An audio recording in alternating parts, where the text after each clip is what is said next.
Dear Lolo, magandang araw po, Lolo. Bagong apo niyo po ako. Ang saya po pala sa channel ninyo. Nakakagaan po ng araw. Nakakagaan ng puso. Alam niyo po, Lo, hanggang ngayon napapangiti pa rin ako kapag naaalala ko ang tagumpay ko sa pagpasok sa kolehiyo.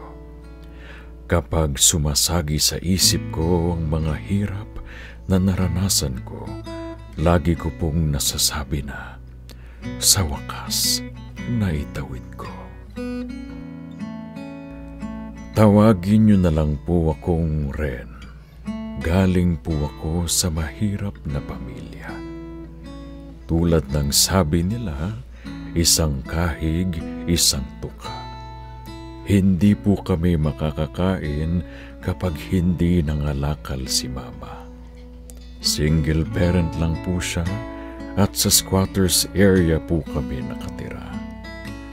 Laman po kami lagi ng listahan sa tindahan na mga buwan-buwang nangungutang.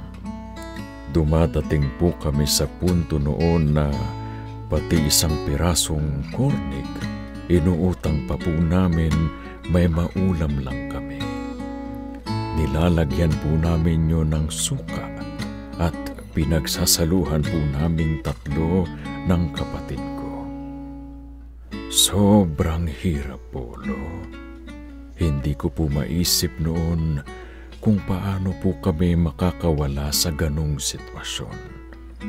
Parang wala po kong makitang pag-asa para sa amin. Kapag wala pong pasok, tinutulungan po namin si Mama sa pangangalakal. Pero madalas niya po kaming pagalitan dahil doon. Ang sabi po niya, ayaw niya kaming matulad sa kanya. Dapat daw po, nag-aaral lang kami. Ramdam ko po na umaasa pa rin si Mama na guminhawa ang buhay namin. Nagpapasalamat po kami ng kapatid ko dahil kahit na anak mahirap po kami, tutok po kami sa pag-aaral. Hindi man po kami ang nagiging pinakamagaling sa klase, lagi naman po kaming kasama sa mga with honors. Kaya kahit na mukhang malabo, nangangarap pa rin po akong makakawala kami sa kahirapang ito. Junior high school days, nababanggit na ng teachers namin ang tungkol sa magagandang trabahong pwedeng makuha kapag nanggaling ka sa isang kilalang universidad. Bukang bibig nila ang Universidad ng Pilipinas. Isa sa mga prestigyosong eskwelahan na pinanggagalingan ng mga graduate na pinag-aagawan daw ng malalaking kumpanya. Nababanggit din naman po sa amin ng teachers namin na malaking bagay pa rin daw po ang skills para makakuha ng magandang trabaho. Kaya okay lang daw po kung hindi gaanong kilala ang panggagalingan naming school.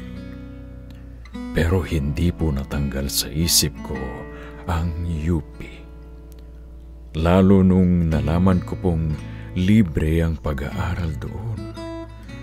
Pinangako ko sa sarili ko na gagalingan ko po para makapasok po ako roon. Nag-search po ako ng mga impormasyon tungkol sa eskwelahang iyon at sumali rin sa mga group sa Facebook na naghahanda para sa mga entrance exam. Madalas po akong nakakabasa ng mga post na mayayaman lang daw ang nakakapasok sa UP. Sa totoo lang, Lo, nakakapanghina po yun ng loob. Lalo mahirap pa po sa mahirap ang estado ng buhay namin. Mabuti na lang po at nakakabasa pa rin ako ng mga post ng mga taong galing sa hirap at public school na nakapagtapos sa UP. Yun po ang kinapitan ko ng mga panahong iyon. Pasikreto po akong naghanda para sa UPCAT. Yun po ang tawag sa entrance exam ng UP. Kasabay ng maraming deadline sa school namin, inaral ko po lahat ng mga nalaman ko sa Facebook.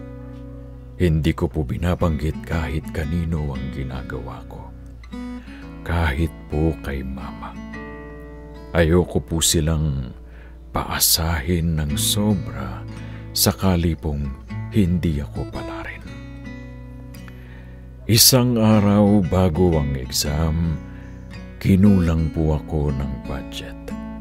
Hindi po ako makahingi kay Mama ng pandagdag pamasahe dahil kakapusin po kami ng pambigas kapag nagkataon. 2 biyahe ng jeep ang layo ng UP sa amin. Hindi ko po kayang sayangin ang lahat ng pagod ko, kaya ang naisip ko po ay maglakad na lang mula sa bahay hanggang sa UP. Ilang oras din po ang inabot ng paglalakad ko.